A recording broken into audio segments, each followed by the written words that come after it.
जय जय राम कृष्ण हरी. नमस्कार मित्रांनो. श्री विठ्ठल रखुमाई आणि संत ज्ञानेश्वर संत तुकाराम महाराजांच्या पवित्र चरणी माझे कोटी कोटी प्रणाम. आज आपण जाणून घेणार आहोत आषाढी एकादशीचे संपूर्ण महत्व. लाखो वारकरी पायी चालत पंढरपूरला का जातात? विठ्ठलाच्या दर्शनासाठी इतकी ओढ का असते? एकादशीचे व्रत केल्याने कोणते आध्यात्मिक लाभ मिळतात? आणि प्रत्येक भक्ताने या दिवशी काय करावे? हा व्हिडिओ शेवटपर्यंत नक्की पहा, कारण शेवटी मी अशी एक सुंदर प्रार्थना सांगणार आहे जी मनाला शांतता आणि भक्तीची अनुभूती देते. मित्रांनो, आषाढी एकादशी हा केवळ सण नाही, हा भक्तीचा, श्रद्धेचा, नामस्मरणाचा आणि समर्पणाचा महापर्व आहे. या दिवशी संपूर्ण महाराष्ट्रात आणि देशभरात विठ्ठल विठ्ठल विठ्ठल विठ्ठल या नामाचा गजर घुमत असतो. लाखो वारकरी अनेक दिवस पायी चालत पंढरपूरला पोहोचतात. त्यांच्या चेहऱ्यावर थकवा नसतो, कारण त्यांच्या मनात फक्त एकच ध्यास असतो, आपल्या विठुरायाचे दर्शन. याच भक्तिमय वातावरणातून आपण आजचा प्रवास सुरू करूया. मित्रांनो, वर्षभर आपण अनेक सण साजरे करतो, पण काही दिवस असे असतात की त्या दिवशी वातावरणातच भक्ती, श्रद्धा आणि नामस्मरण भरून राहते. असा दिवस म्हणजेच आषाढी एकादशी. या दिवशी लाखो वारकरी ज्ञानोबा तुकारामाचा जय घोष करत हातात टाळ मृदुंग घेऊन मुखी विठ्ठलाचे नाव घेत पंढरपूरकडे निघतात. अनेक दिवसांचा पायी प्रवास करून ते फक्त एका दर्शनासाठी जातात, आपल्या विठुरायाच्या दर्शनासाठी. पण असा प्रश्न अनेकांना मनात येतो, आषाढी एकादशी एवढी विशेष का आहे? या दिवसामागे कोणती कथा आहे? वारीची परंपरा कशी सुरू झाली? एकादशीचे व्रत केल्याने काय लाभ होतात? आणि या दिवशी आपण काय करावे? या सर्व प्रश्नांची उत्तरे आज आपण या एका व्हिडिओमध्ये जाणून घेणार आहोत. म्हणून व्हिडिओ शेवटपर्यंत नक्की पहा. जर तुम्हाला विठ्ठलावर श्रद्धा असेल तर कमेंटमध्ये एकदा नक्की लिहा, विठ्ठल विठ्ठल जय हरी विठ्ठल विठ्ठल. मित्रांनो, आषाढी एकादशी हा फक्त कॅलेंडरवरील एक दिवस नाही, हा दिवस म्हणजेच भक्तीचा महासागर आहे.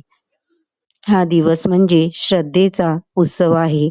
हा दिवस म्हणजे समर्पणाचा मार्ग आहे. आणि हा दिवस म्हणजे देव आणि भक्त यांच्यातील प्रेमाचा सुंदर मिलाप आहे. जेव्हा लाखो एकच नावाचा जप करतात, विठ्ठल विठ्ठल विठ्ठल विठ्ठल, तेव्हा संपूर्ण वातावरण पवित्र बनते. माणसाच्या मनातील भीती, दुःख, चिंता आणि निराशा हळूहळू दूर होऊ लागते, कारण जिथे नामस्मरण असते तिथे देव स्वतः उपस्थित असतो. आषाढी एकादशी स्पेशल भाग 1. पुंडलिकाची कथा आणि विठ्ठल विटेवर का उभे राहिले? मित्रांनो, आता आपण ऐकणार आहोत ती कथा जी प्रत्येक विठ्ठल भक्ताच्या हृदयात कायमची कोरलेली आहे. ही कथा आहे भक्त पुंडलिकाची. असे सांगितले जाते की सुरुवातीच्या काळात पुंडलिक स्वभावाने फारसा चांगला नव्हता. तो आपल्या आईवडिलाचा आदर करत नसे. त्यांच्या सेवेकडे दुर्लक्ष करत असे.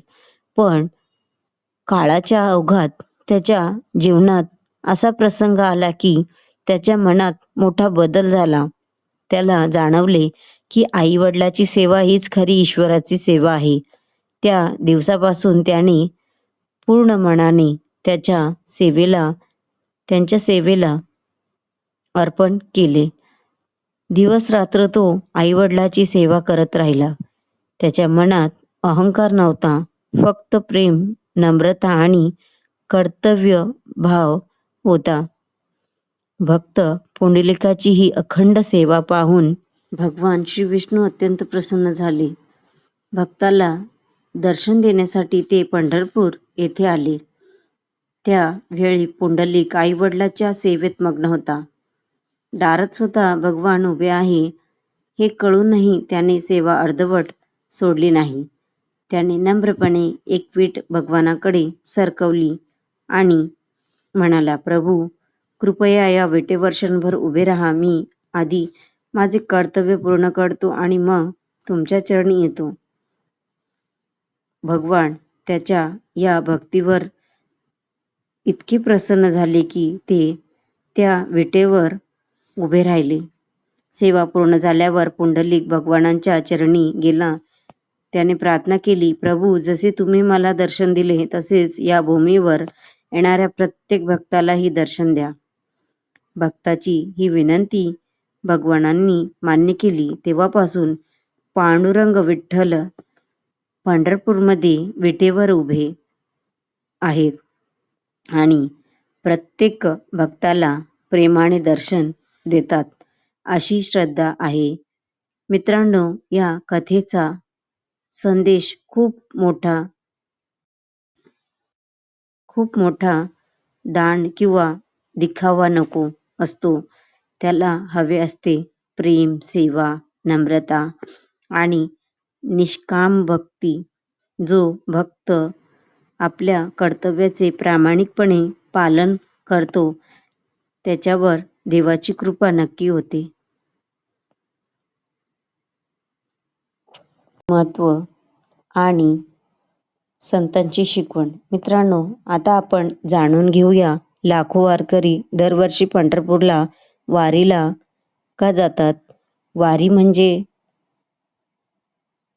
फक्त चालणे नाही, वारी म्हणजे श्रद्धेचा प्रवास.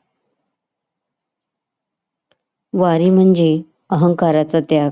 वारी म्हणजे देवाच्या चरणी स्वतःला समर्पित करण्याचा मार्ग. हातात टाळ, मृदुंग, भगवा ध्वज, मुखी एकच नाम, विठ्ठल विठ्ठल जय हरी विठ्ठल. अनेक वारकरी शेकडो किलोमीटर अनवाणी चालतात. उन्हात पावसात थकव्याची पर्वा न करता ते पुढे जात राहतात. कारण त्यांच्या पावलांना शक्ती देणारा एकच आधार असतो, पांडुरंगावरील अढळ श्रद्धा. मित्रांनो, संत ज्ञानेश्वर महाराजांनी सांगितले की देव मिळवण्यासाठी मोठेपणा लागत नाही, शुद्ध मन आणि प्रेम पुरेसं असतं. संत तुकाराम महाराजांनी आपल्या अभंगातून शिकवलंय की नामस्मरण हेच जीवनातील सर्वात मोठं धन आहे. संत एकनाथ महाराजांनी सांगितले की प्रत्येक माणसात देवाचे रूप पहा. याच संतांच्या शिकवणीवर वारकरी संप्रदाय उभा आहे. मित्रांनो, आषाढी एकादशी आपल्याला एक गोष्ट शिकवते. जीवनात कितीही अडचणी आल्या तरी देवावरील विश्वास कधी सोडू नका. प्रत्येक दिवसाची सुरुवात विठ्ठलाच्या नावाने करा. घरात प्रेम ठेवा, आई वडिलांचा आदर करा, गरजूंना मदत करा आणि मनात नेहमी नम्रता ठेवा. कारण ज्यांच्या मनात प्रेम आणि भक्ती असते त्या मनातच विठुरायाचा खरा वास असतो. चला आपण सर्वजण एकदा मनापासून म्हणूया, पांडुरंग हरी विठ्ठल विठ्ठल जय हरी विठ्ठल. मित्रांनो, आता एक महत्त्वाचा प्रश्न. आषाढी एकादशीच्या दिवशी आपण काय करावे? या दिवशी पहाटे लवकर उठून स्नान करावे. स्वच्छ वस्त्र परिधान करून श्री विठ्ठल रखुमाईची भक्तिभावाने पूजा करावी. दिवसभर शक्य तितके श्री रामकृष्ण हरी, जय जय रामकृष्ण हरी किंवा आपल्या श्रद्धेनुसार भगवंताचे नामस्मरण करावे किंवा भगवद्गीता, भागवत किंवा संतांचे अभंग वाचावेत किंवा ऐकावेत. शक्य असल्यास उपवास किंवा सात्विक आहार घ्यावा. परंतु लक्षात ठेवा, देवाला उपाशी राहणाऱ्यापेक्षा शुद्ध मन अधिक प्रिय असते. त्यामुळे आपल्या प्रकृतीनुसार व्रत करावे. या दिवशी गरजू व्यक्तीला अन्नदान, वस्त्रदान किंवा शक्य ती मदत केली तर त्याचेही मोठे पुण्य मानले जाते. मित्रांनो, आषाढी एकादशीचा खरा संदेश फक्त उपवास नाही, तो आहे प्रेम करणे, क्षमा करणे, आई-वडिलांचा सन्मान करणे, सत्याचा मार्ग स्वीकारणे. सत्याचा मार्ग स्वीकारणे आणि प्रत्येक क्षणी देवाचे स्मरण ठेवणे. जीवनात सुख आले तरी विठ्ठलाचे आभार माना, दुःख आले तरी विठ्ठलावर विश्वास ठेवा. कारण अंधार कितीही मोठा असला तरी भक्तीचा एक छोटासा दिवा संपूर्ण आयुष्य उजळू शकतो. आता आपण सर्वजण डोळे मिटून मनापासून प्रार्थना करूया. हे पांडुरंगा, आमच्या मनात सदैव श्रद्धा, प्रेम आणि चांगला विचार ठेवा. आमच्या कुटुंबावर तुझी कृपा राहू दे. दुःखी लोकांना धैर्य दे, आजारी लोकांना आरोग्य दे. शेतकऱ्याच्या शेतात भरघोस पीक येऊ दे.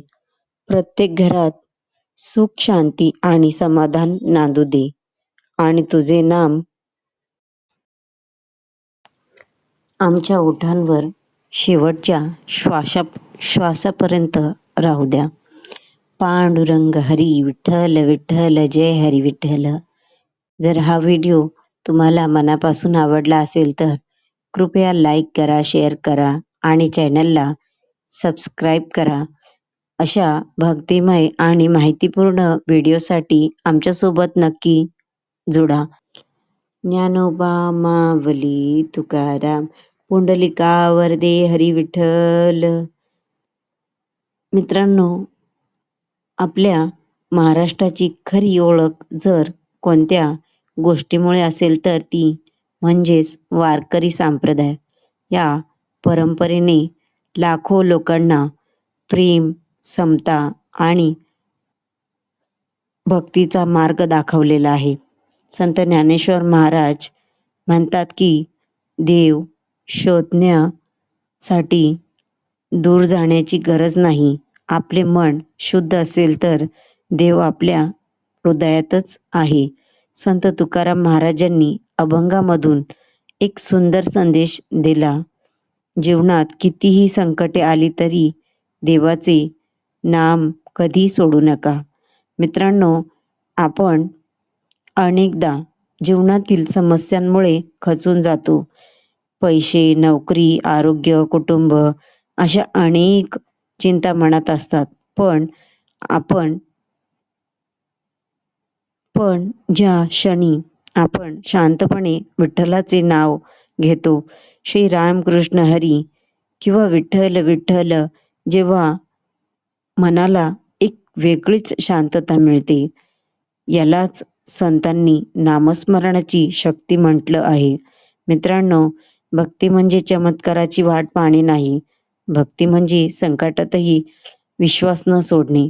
भक्ती म्हणजे प्रत्येक माणसाशी प्रेमाने वागणे. भक्ती म्हणजे आपले आई वडिलांचा आदर करणे. भक्ती म्हणजे गरजूंना मदत करणे. आणि भक्ती म्हणजे आपल्या प्रत्येक कामात प्रामाणिक राहणे. मित्रांनो, आज जर आपण आषाढी एकादशीच्या दिवशी एकच संकल्प केला, मी चांगला माणूस बनेल, तर तोच विठ्ठलाला सर्वात प्रिय नैवेद्य असेल. चला, शेवटी एकदा सर्वांनी मनापासून म्हणूया, पुंडलिका वरदे हरी विठ्ठल, श्री ज्ञानोबा तुकाराम, पांडुरंग हरी विठ्ठल विठ्ठल, जय हरी विठ्ठल. जर तुम्हाला हा व्हिडिओ मनापासून आवडला असेल तर कृपया लाईक करा, शेअर करा आणि चॅनलला सबस्क्राईब करा. अशाच भक्तिमय आणि माहितीपूर्ण व्हिडिओसाठी आमच्यासोबत नक्की जोडा. जय जय रामकृष्ण हरी.